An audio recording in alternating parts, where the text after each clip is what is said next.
Hello and welcome to the day. Thank you for spending your time with us. Welcome back to another episode of Jake and Joel of Magic. I am Joel. Today we are going to talk about Torbran, Thane of Red Fell in Brawl.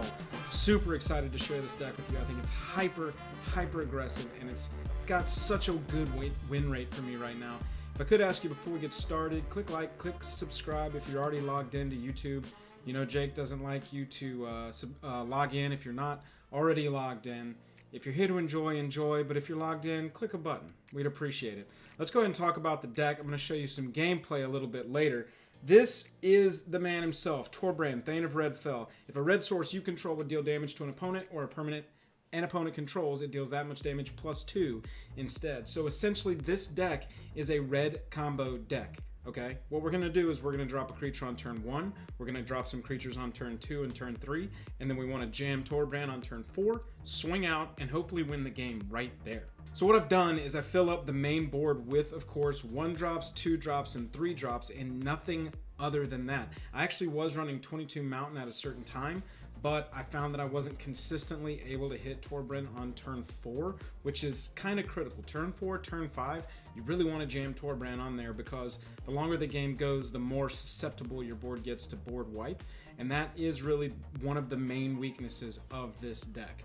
At the 1-drop slot, we've got all the best that the 1-drop slot in red can offer us. We can't go with things like Ginger Brute or artifact 1-drops or any creatures of artifact at all because it has to be a red source so that Torbran's ability triggers.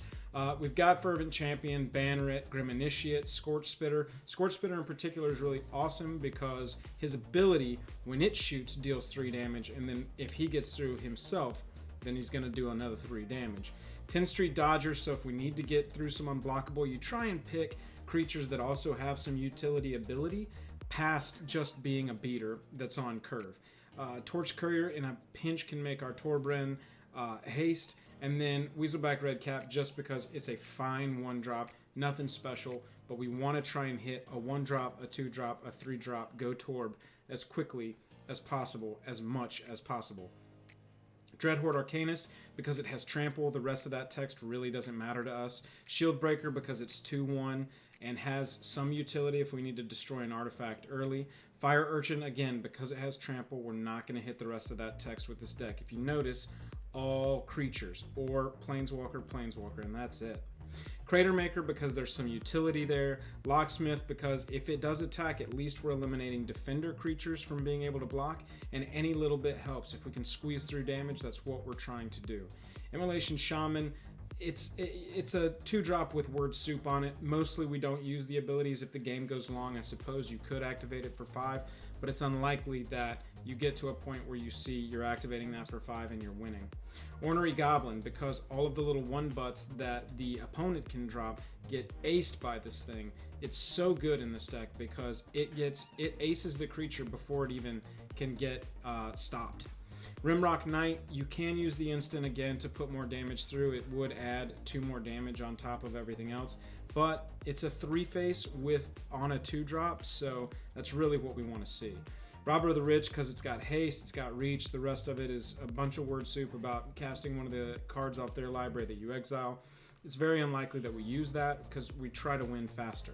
Runaway Steamkin. Now, this is a card that I've actually found utility in its other abilities because we can have turns where maybe we want to take 1 turn off from playing Torbran on turn 4, even if we could jam him on there, and use Runaway's abilities to cast a creature, take the counters off, cast some more creatures, really fill up the board, take a little bit of a chance that we might get board wiped, but give us that much more of a chance that if they don't and Torbran hits the field, then we're absolutely swinging. Now, Seven Dwarves.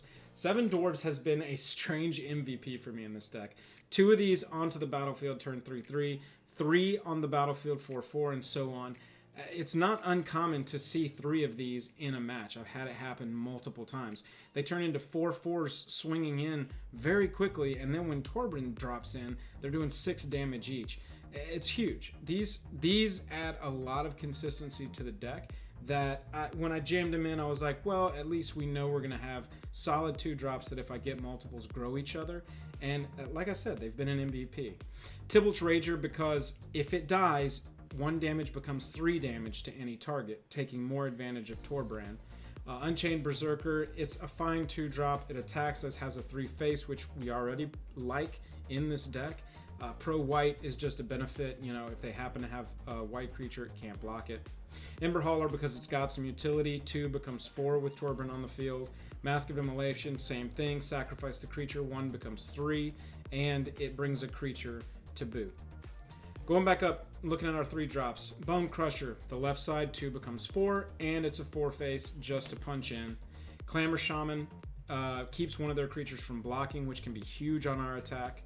Krenko's been another MVP. The first time he can attack, he makes 2 goblins for you. Then he'll make 3 the next time. So it's just adding, go wide, go wide, go wide. It's adding creatures as much as possible. That's the kind of effect that we really like, which is evidenced even more by Legion Warboss. When he attacks, I mean, at the beginning of the combat, he's creating a goblin anyway. And then when he attacks, he's making him even bigger. That's what you want. You want to go wide. You want to go wide. You want to go wide. You want to drop Torbran. That's all we want to do. Raging Redcap. You'll see in the gameplay I'm about to show you. This is a knight, so it triggers off a Fervent Champion's ability, and it has double strike. So it's doing the Torbran ability. It's going twice. Without Fervent Champion's ability, it swings as a 3, then a 3. That is enormous. That is so huge in this deck. Glinthorn is another hasty 2/4. It's got an ability, and it can deal 1 damage, becoming 3 with Torbran on the field when you discard a card. And so in a pinch, if we just got to squeeze that last little bit of damage through, it could help us out. Tibble has been one of my favorite cards in this deck. Opponents can't gain life. That's all I need this card for. Honestly, if this was a 3-cost enchantment that said your opponents can't gain life, I'm in. I'm in on this card. It's just an added benefit that we get to drop 1/1s onto the battlefield, go even wider, and when they die, they deal 1 damage, becoming 3 with Torbran on the field. And it just follows our theme perfectly. Same thing with Chandra, dropping 2 1/1s onto the field that can attack immediately, huge. That's the only reason she's in the deck. 3-cost enchantment that for free drops 2 1/1s onto the battlefield whenever you activate her. Let's look at some gameplay and you can see how quickly this deck operates. Normally I would speed this kind of thing up, but the cool thing about this is that this deck operates so quickly that I don't have to speed it up at all.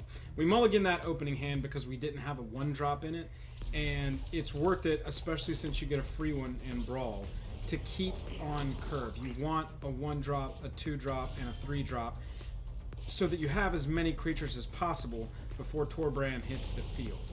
Again, the entire goal of this deck is just to move as quickly as possible. We play Rimrock Knight there as a 2-drop because he's got 3 on the front of him. And here we have an interesting decision because Fervent Champion does have haste, but Raging Redcap has double strike, and the double strike does apply to Torbran's ability. It's very, very useful. So here I believe, if I remember correctly, yeah, we end up losing the Knight because they just want to keep some creatures off the battlefield. So instead of dropping Torbran with 2 creatures on the battlefield, we're going to take 1 more turn, seeing that our opponent is on Golos and just searching for answers, to get 2 more creatures onto the battlefield before we actually drop Torbran. We get a cool interaction there with Redcap and Champion because Redcap is a Knight, and Champion's ability triggers Redcap's attack going up. Here, we cast Torbran. All of our stuff is doing 2 extra damage. We'll go ahead and put a demon on the battlefield just because why not? That triggers. They do block with the Murderous Rider, but because of our Tibalt, which is huge in our deck, they can't gain any life. But they weren't going to be able to anyway because it's doing 4 damage, double strike, and then we get them down to 3, and our opponent concedes because there's nothing else that they can do. That's how quickly this deck works. Like I said, pretty fast deck, especially in a singleton format. Thank you so much for watching. We really appreciate it. Like I said, if you liked the video, if you wouldn't mind clicking subscribe, clicking like, it really helps us out. We've got a Patreon, link is in the bio if you want to support us further. Also, we stream on Twitch 2 times a week, Tuesday nights, Thursday nights. I know I will be streaming Brawl when and if we get it every day of the week, because I stream on Thursdays and right now it's only 1 day of the week. By the way, tweet at Arena and tell them to have Brawl every day of the week. Please, please, evergreen format. I'm tapped out. That's it for me. Thanks for watching. Catch you later.